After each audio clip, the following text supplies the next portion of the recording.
বর্তমানে আমি দাঁড়িয়ে আছি আজিমপুর কবরস্থানে। রাত বাজে প্রায় 12:30।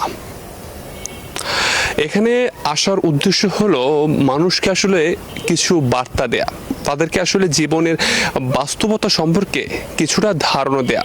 ঢাকা শহরের ব্যস্ততার ভিড়ে আসলে আমরা অনেকে ভুলে যাই দিন শেষে আসলে আমাদের কোথায় যেতে হবে। আপনি যদি দেখেন এখানে প্রায় হাজার হাজার কবরস্থান রয়েছে। আমরা আসলে আপনাদেরকে একটু ঘুরে দেখাতে চাই জীবনের করুণ বাস্তবতা। শহর ঘুমিয়ে পড়লেও আজিমপুর কবরস্থান তখনও জেগে আছে। ল্যাম্পপোস্টের কমলা আলোয় আলতোভাবে ভেসে উঠছে সারি সারি কবর।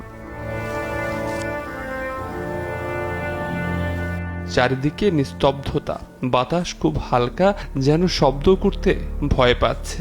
সামনে কেবল মাটির উঁচু নিচু ঢেউ, শুয়ে থাকা নাম না জানা কত জীবন। আপনাদেরকে আসলে বাস্তবতা দেখাতে চাই। আপনি দেখুন, পরিবেশটা দেখুন এবং এই কবরস্থানগুলোর দিকে একবার তাকান।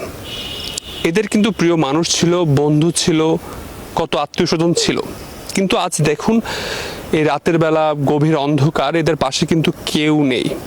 আপনার বেলাও কিন্তু ঠিক একই ধরনেরই ঘটনা ঘটবে। আমরা যদি এই সত্যটা উপলব্ধি করতে পারি, হয়তো আমাদের জীবন অনেকাংশেই বদলে যাবে। রাত গভীর হলে কবরস্থান যেন আরো নিস্তব্ধ হয়ে আসে। ল্যাম্পপোস্টের আলো ক্লান্ত হয়ে নরম হয়ে যায়। পুরো পরিবেশ স্মরণ করিয়ে দেয় সব রাস্তা একদিন এই নীরবতার দিকেই ফিরে আসে। অনেক তরুণের এই ভুল ধারণা রয়েছে তারা হয়তো বৃদ্ধ হলে মারা যাবে, কিন্তু বাস্তবতা হলো আমার কবরস্থানে এসে দেখতে পেয়েছি অনেক তরুণ কিন্তু এখানে ঘুমিয়ে আছে।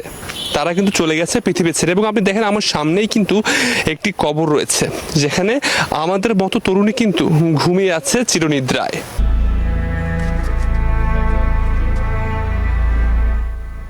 কবরস্থানের মধ্য দিয়ে হাঁটতে হাঁটতে মনে পড়ে সব দৌড়ঝাঁপের শেষ গন্তব্য এখানে। এটাই জীবনের শেষ চিহ্ন। আবির হোসেন, নিউজ 24, ঢাকা।